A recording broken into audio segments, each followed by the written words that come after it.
see somebody that responds to your house, your emergency, whether it's a medical call or a fire call, that looks like you. It gives that person a little bit more ease, knowing that somebody might understand their situation better. Is she strong enough to do this? Or you couldn't carry my husband out of a fire, which my response is, he got himself in the wrong place if I have to carry him out of a fire.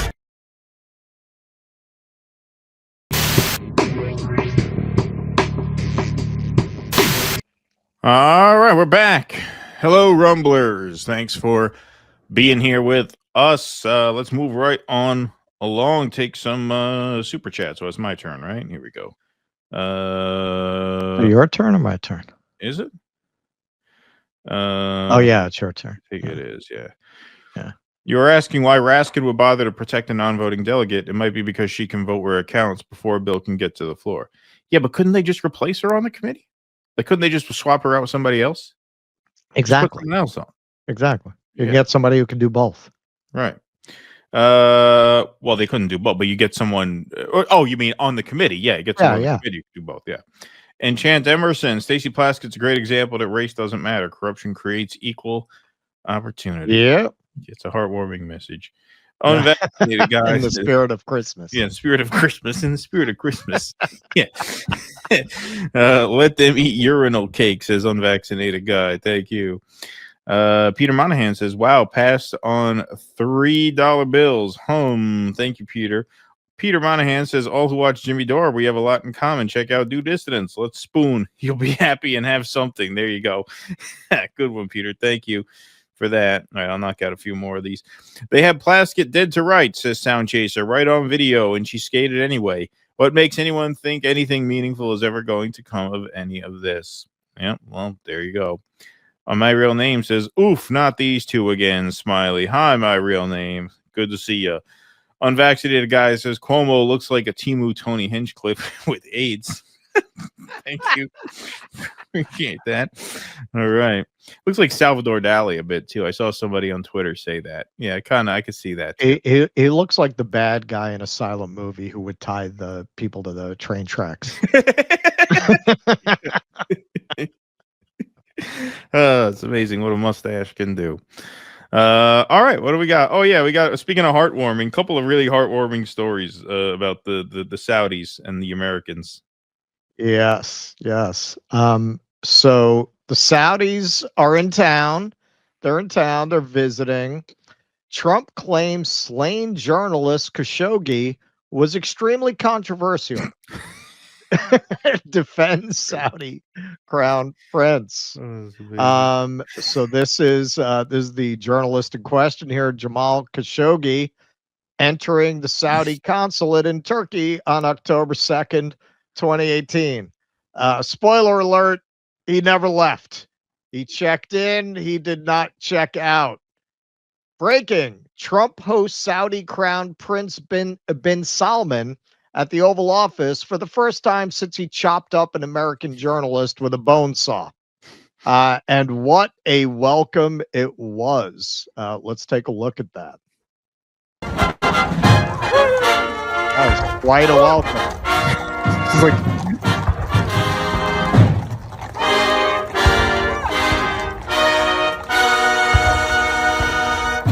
Like from Aladdin, where Aladdin rolled into the palace on the elephant.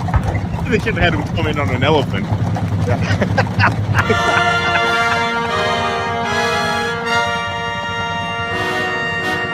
Look at this. They got a whole orchestra.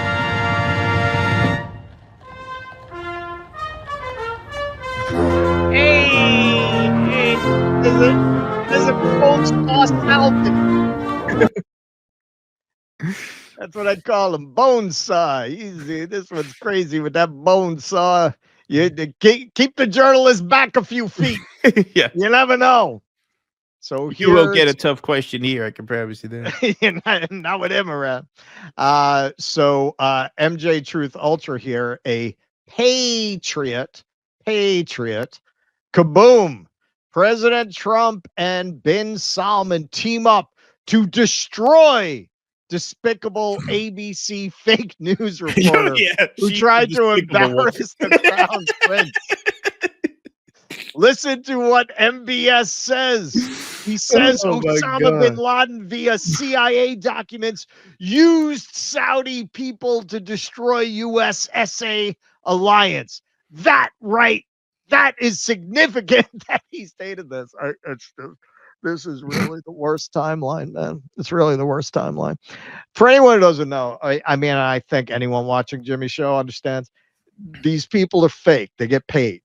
They're being paid. Marjorie Taylor Greene called this out about the organization Influenceable. It seems that a lot of these people get their money through Influenceable, that they're controlled by that. They're completely fake. No one's this stupid. I mean, people who don't realize this is fake, I guess, are that stupid.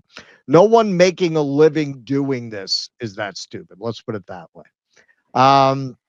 So this is their little tete-a-tete with ABC News and the Crown Prince.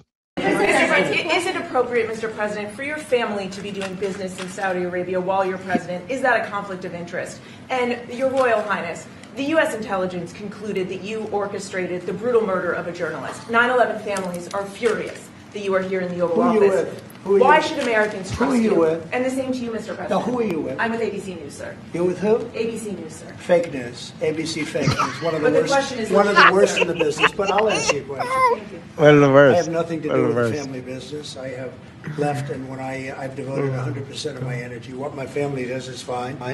They do business all over. They've done very little with Saudi Arabia, actually. I'm sure they could do a lot.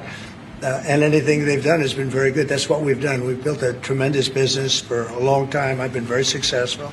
I decided to leave that success behind and make America very successful. And I've made America more successful by far than it ever was. Oh, yeah. And that it ever could have been, no matter who was president. There would be nobody bringing in $21 trillion, that I can tell you right now. As far as this gentleman is concerned, he's done a phenomenal job. You're mentioning somebody that was extremely controversial. A lot of people didn't like that gentleman that you're talking about. Whether you like A lot of people didn't like him.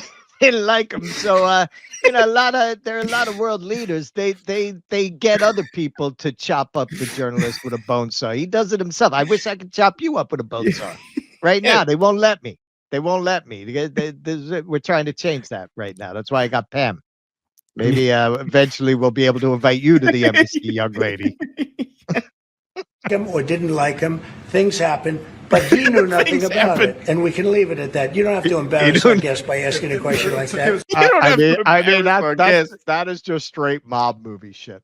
Yeah, he didn't know anything about it. We can leave it at that. We don't need to talk about that. Why are you bringing that up now? Well, you wise guy. You're a wise guy. And I want you to look at the way that the MJ Ultra account there set that up. Like, what are they trying to orient people towards? Like, here's a reporter. So you complain that reporters don't do their job, which is valid. We complain about that all the time. Here's a reporter actually doing her job, but they don't want you to support that. They want you to be a peasant. They want you to bend the knee to powerful, wealthy people who would not, if they ran over you, they wouldn't even get out of the car to make sure you were okay. All right. They would keep going. They might back up a couple times to kill you, make sure you're dead. These people would not piss on you if you were on fire. That is what they're being paid for. Because there's one thing that scares people like this: the people. Because there are more of you, many more of you than there are of them. They need to constantly propagandize you into thinking that their success is your success, even though it obviously is not quite the opposite. They need to constantly control the minds of the people, because if they ever come together and momentum moves against them, they're cooked. They're cooked. There are billions of normal people. It's what? A few thousand of people who are in this economic strata. That's why they pay from the corporate media down to the ex-influencer to keep you brainwashed, to watch something like this and think it's not only normal, but this somehow represents your enemies being beaten, not your enemies beating the living shit out of you. Just yes, Mr. President, if you allow me to answer. You know, I feel painful about, you know, the families of 9/11 in America, but, you know, we have to focus on reality. But it seemed like a good idea at the time. And based on a lot of documents that Osama bin Laden used Saudi people in that event for one main purpose, is to destroy this relation, to destroy the American-Saudi relation. That's the purpose of 9/11. So whoever buying that, Israelis in video, they're doing a horror. The Israelis always do horror. They always do horror. If you come to the Middle East, all the Israelis dancing all the time. Don't worry. That's nothing. that means they are helping Osama bin Laden's purpose of destroying this relation. He knows that strong relation between America and Saudi Arabia, it's bad for extremism, it's bad for terrorism. And we have to approve him wrong and to build our relation, continue developing our relation. It's critical in the safety of the world. It's critical against extremism and terrorism. Also, we have worked out with Khashoggi's widow, Bill Burr and Dave Chappelle have agreed to give a special performance at her birthday party. So we are making restitution to the family. Making restitution, Philly's little brother, whatever happened there. It's really painful to hear, you know, anyone that been losing his life for, you know, no real purpose or nothing illegal way, and it's been painful for us in Saudi Arabia. We've did all the right steps of investigation, etc., in Saudi Arabia, and we've improved our system to be sure that nothing happened like that. And it's painful and it's a huge mistake, and we are doing our best that this doesn't happen again. I am taking anger management class to make sure I don't chop up any more journalists. I am taking responsibility. I'm starting with the man in the mirror, okay? So fuck you. Wow. Yeah, that was pretty incredible.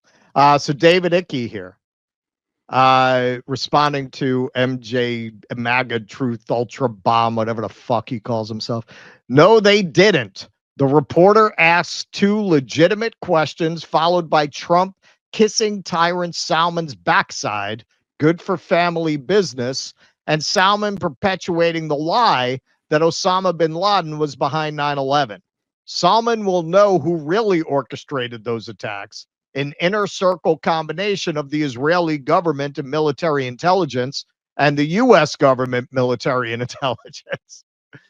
Damn, yo. Damn, David Icke yo. is the man. David Icke is the OG. We should get him on, man. Yeah. Trump also threatened the same reporter with ABC's broadcast license being revoked for the crime of asking another legitimate question about the Epstein files. What a free speech warrior. He even accused her of being insubordinate. The arrogance of it.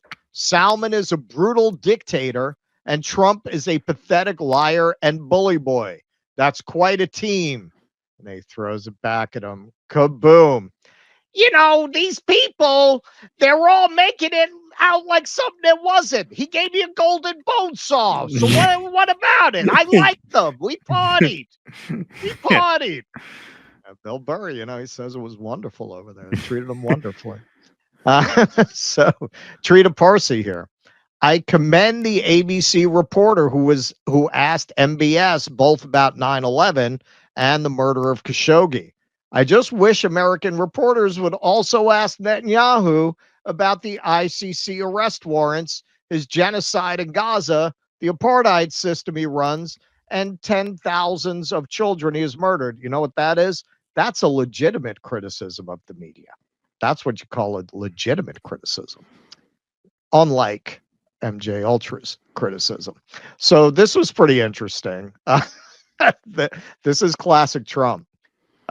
He very often doesn't know when to ixnay on the reality nay. So drop side here. Pay attention to Crown Prince MBS's body language as Trump brags about ordering the long-planned attack on Iran, saying he and the Crown Prince have always been on the same side of every issue. Trump claims with the strike, we wiped out the nuclear capacity of Iran. Saudi-Iran ties have shifted in recent years, with Riyadh and Tehran restoring diplomatic relations under a China-brokered 2023 deal of reopening embassies. Riyadh has signaled it wants de-escalation across the region, even as Trump frames the Iran strike as a point of great pride. So yeah, this is pretty funny. There's Trump like, yeah, you remember that time that we bombed Iran together? Yeah. Thank you. We've been really good friends for a long period of time. We've always been on the same side of every issue. I think we've done a great job in wiping out the nuclear capacity of Iran. Nobody else could have done that. No other president would have done it. And we had the pilots in the Oval Office right here. We were celebrating a very successful attack. So I had them in with that beautiful B-2 bomber that's over there. And they said, sir, for 22 years, we practiced this attack. Our predecessors, these were very young guys, so 22 years, they said our predecessors and us practiced the attack on Iran. But no president ever gave us the go-ahead. 3 times a year they went out and they practiced the attack. Nobody let us do it until you came along, and I let them do it because it was the right thing to do. You can't have a nuclear Iran. And so we put you in a very good position. But I just want to say it's an honor to be your friend, and it's an honor that you're here. And if you'd like to say a few words, but thank you very much. Well, thank you, Mr. President. Wow. I did not believe what they said, that you can be completely mentally retarded and be president of such a rich country, but apparently this is true in America. Wow. Even so much opportunity, even person with IQ of 68 can be president. Yeah, that was quite something. The moment was the best illustration yet that the period of diplomatic isolation Prince bin Salman endured following Khashoggi's murder is over. For his first visit to the White House in more than 7 years, the Crown Prince was welcomed with all the trappings of a state visit, the highest form of American diplomatic reception. Yeah, I've never even seen that shit, man. Like, I can't remember anybody who got greeted at the White House that way. His black, with the horses, with the bands. Yeah. His black Mercedes limousine was escorted onto the South Lawn by a team of dark horses as a military band trumpeted his arrival. A flyover of fighter jets that included F-35s, the jets Trump says he's planning to sell to Riyadh, blared overhead. Later, Trump hosted a black tie dinner in the East Room. We're going to be taking a look at that next. Sitting in the Oval Office, Trump heaped praise on the Crown Prince, including for what he called his incredible record on human rights.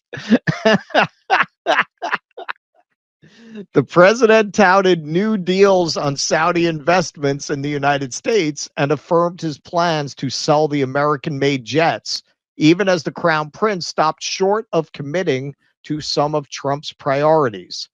Hanan Alatar Khashoggi, Jamal Khashoggi's widow, responded to Trump's claim that her slain husband was extremely controversial, saying that was no reason for him to have been assassinated. Quote, "This is not justification to murder him. Jamal was a good, transparent, and brave man," she said in a statement to CNN, adding that many may not have agreed with his opinions and desire for freedom of the press. The Crown Prince said he was sorry, so he should meet me, apologize, and compensate me for the murder of my husband, unquote. In an editorial, the Post wrote that Trump's comments dishonor Khashoggi's legacy, stand at odds with the facts, and are beneath the office of the president. For anyone who doesn't know, he worked for the Washington Post. The CIA assessment released in 2021 found the prince approved the assassination of the Washington Post columnist, though he has long denied any involvement. During his first term, Trump largely shrugged off Prince bin Salman's potential role in Khashoggi's murder, though he described himself as extremely angry and very unhappy about the killing. His successor, President Joe Biden, pledged as a candidate to make Saudi Arabia a pariah, But even Biden came to recognize the kingdom and its crown prince were too powerful and influential to ignore entirely. He flew to the country in 2022 in a mostly unsuccessful attempt to convince Saudi Arabia to increase its oil output. This is from Aaron Mate at the time, 2021, under Biden. U.S. accuses MBS of ordering the operation that killed Khashoggi, but will not sanction him because Biden administration says that would be hostile to the Saudi dictatorship. Remember this next time Biden claims to care about human rights or sanctions another country in the name of it. Absolutely. Absolutely. Trump doesn't own this. Trump's hope is that Saudi Arabia eventually joins the Abraham Accords, his signature diplomatic achievement by normalizing its relations with Israel. But Prince bin Salman made clear that wasn't happening Tuesday or any time before a clear pathway exists for an independent Palestinian state. Quote, "We want to be part of the Abraham Accords," the Crown Prince said, "but we want also to be sure that we secure a clear path to a two-state solution." So too was Prince bin Salman non-committal when it came to providing funding to help rebuild Gaza. He said he was in discussion on the matter before Trump interjected to insist it'll be a lot. The Crown Prince did say he would increase Saudi Arabia's investment pledge in the United States from the $600 billion announced in May to $1 trillion, a massive figure that's nearly the kingdom's entire yearly economic output. All right, so you know what I'm calling that? Bullshit. They're blowing smoke up his ass. They are not going to invest the equivalent of an entire year's income of Saudi Arabia to the United States. That's not happening. That'll be one of my New Year's predictions. Easy one. Easy money.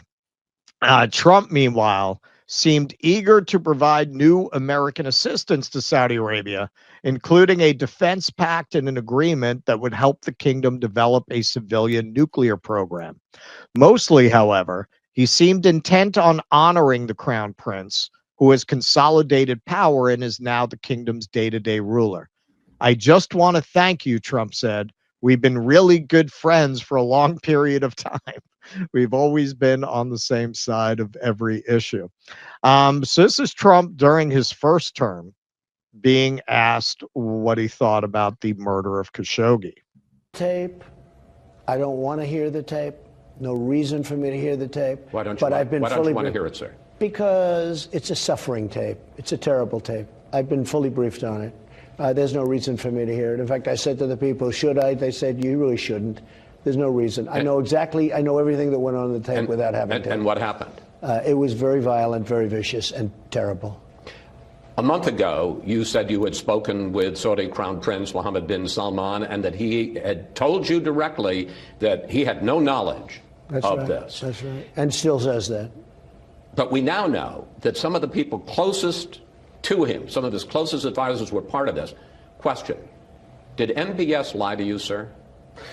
I don't know. You know, who can really know? But I can say this. He's got many people now that say he had no knowledge. What if the Crown Prince, speaking to you, the President of the United States, directly lied to you about it? He told me that he had nothing to do with it. He told me that, I would say, maybe 5 times at different points. So what if he's lying? As recently as a few days ago. Do you just live with it because you need him? Well, will anybody really know? All right, will anybody really know? But he did have certainly people that were reasonably close to him that were probably involved. You saw we put on very heavy sanctions, massive sanctions on a large group of people from Saudi Arabia.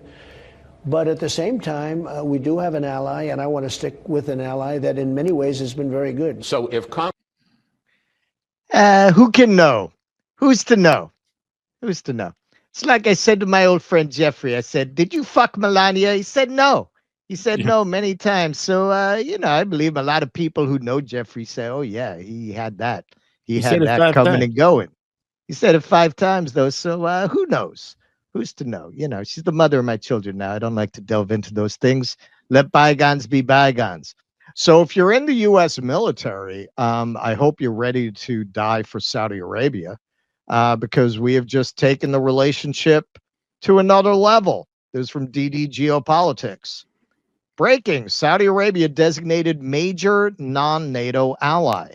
President Donald Trump has announced a formal U.S. military security guarantee for Saudi Arabia, designating the kingdom as a major non-NATO ally and unveiling a brand new strategic defense agreement with Riyadh.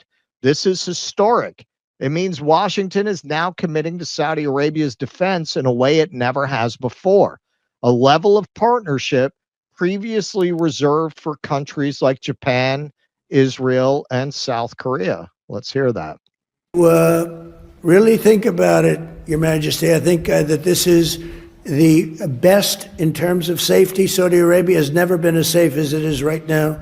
You always had a little cloud over your head, and sometimes that cloud was very big. That cloud is not there anymore, and we want to keep it that way. So that's why tonight I'm pleased to announce that we're taking our military cooperation to even greater heights by formally designating Saudi Arabia as a major non-NATO ally, which is something that is very important to them. And I'm just telling you now for the first time because I wanted to keep a little secret for tonight.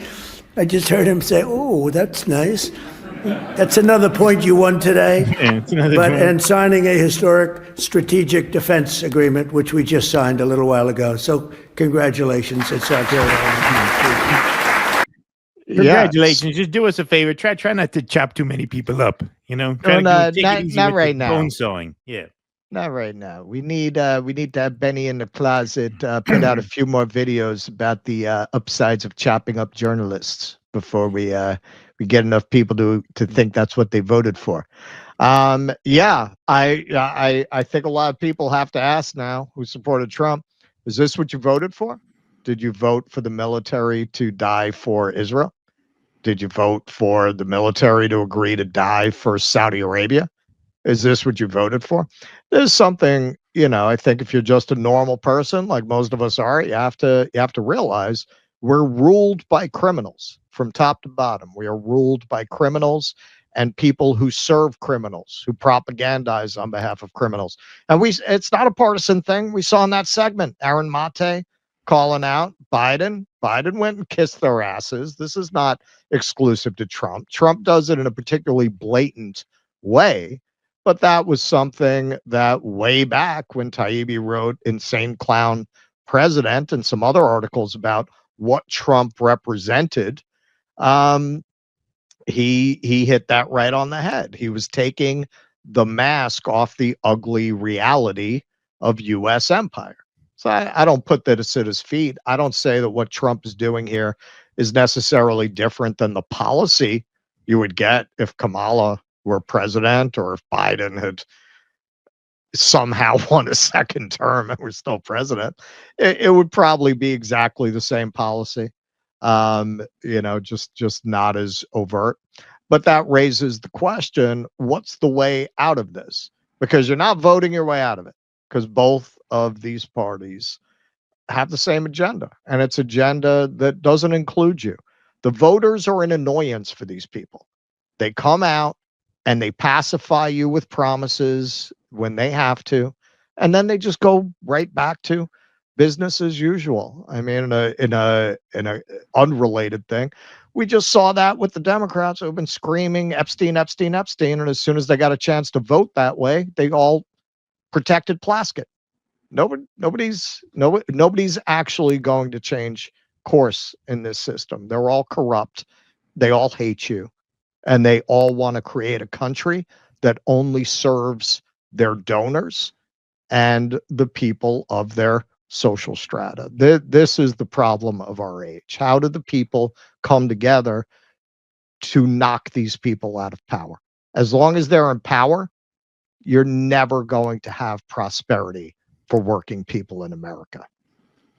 Well, I mean, the Saudi question is very similar to the Israeli one in that sense. And, Trump, excuse me, may not, have the biggest or greatest brain of any world leader, but he does understand power, and he understands, who has power over him. And the Saudis and the Israelis both own our ass.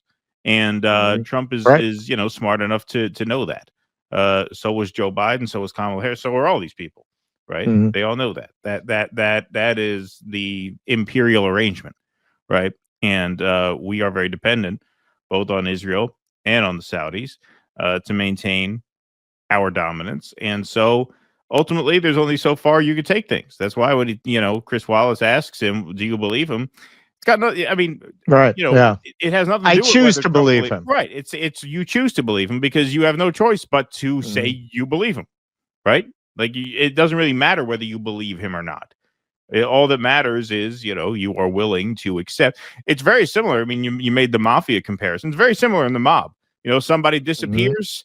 Most people know who did it, more or less. But the question is, are they allowed to say it and act on it, or do they have to? Don't just bring up Patsy. Right, or do they just have to eat it? And that's the similar dynamic here.